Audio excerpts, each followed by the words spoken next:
to a description about something called readability. How many times have you gone on a website and there's so much clutter around that you just want to find the information without having to look at everything else and declutter it? Let's say, for example, I wanted to go to the CBC website, wanted to find out some news, or I'm doing some research with a student and look at how much there is around for distractions, whether it's words or pictures, and it's hard to distinguish what it is exactly that I want.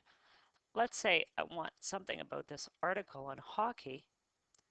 I click, and there's still lots of extra information around. All of these headlines, the pictures, it's distracting. I just want the article. Well, there's something that's called readability that will do that.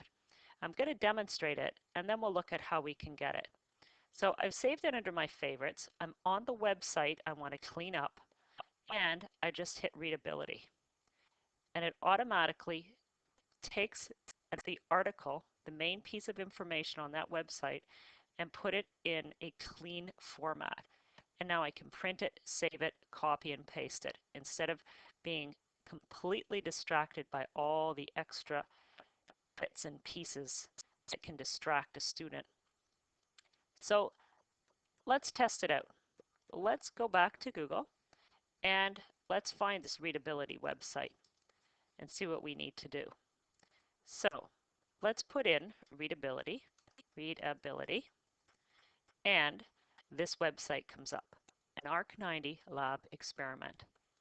And once I'm on the site, it looks like this. It's a simple tool that makes reading on the web more enjoyable by removing the clutter around when you're reading.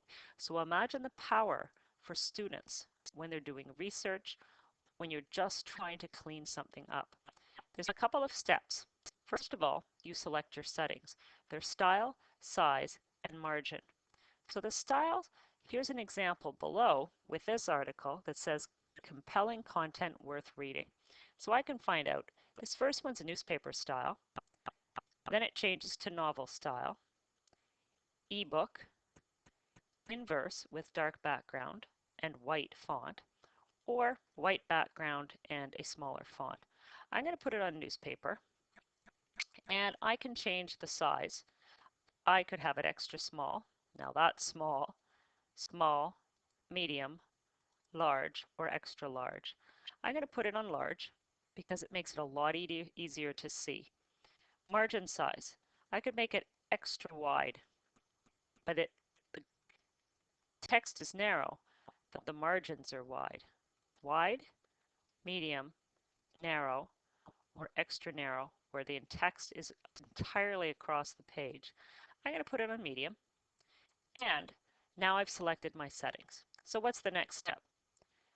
Add it to the bookmarking. Add it up here on your web browser. All I need to do is on that button that says readability, right click and add to favorites. So if I add to favorites, this is what will come up. I'll click on my favorites so that it will appear there and I can find it easily. And click add. And now I'm ready to go. So let's go to a website. There's a really great website for kids called the National Zoo that has all kinds of information about animals as well as live animal cams, which are amazing. So here's the site. Now I want to go out and find some information. Even this has lots of clutter, but let's go to an exhibit. Let's find, all right, there's National Zoo exhibits. I'm going to go to maybe the elephant trails. And this website's not too bad because at least the text is all down here. But still, there's all this extra clutter at the side. And all of these menus at the top, which I could easily end up clicking and going somewhere else and not knowing where I'm going to. So let's clean it up a bit. So I'm going to go to my favorites. I'm on the website I'm on, and I'm going to click readability. Let's see what happens. And there it is. Now the text about Asian elephants is nice and clean. There's white background, and there's nothing to distract me.